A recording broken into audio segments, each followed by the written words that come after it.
Hello mga karusi moto. Mga karusi moto, no. Iba natin itong MP 110 Surf ni Bro Joey, no. 3 years na to pero wala pang napapalitan dito. Ayan, matibay ito mga karusi. Tara mga karusi, tingnan natin yung motor niya. Mga karusi moto, oh. Ito yung MP Surf ni Bro Joey, no.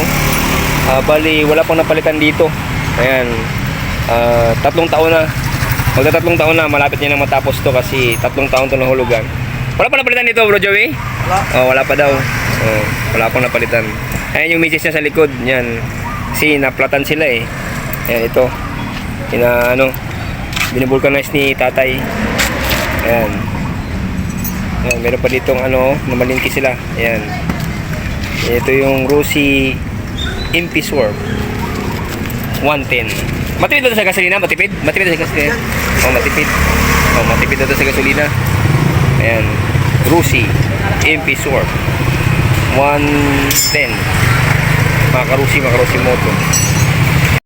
So yun na mga karusi moto, no? Yung Rossi MP Surf 110 ni Bro Joey, no?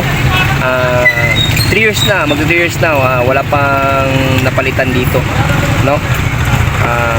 Tipid sa gasolina, tapos matibay siya kasi sa loob ng kulang 3 taon wala pang napalitan. Yun lang, napaplat.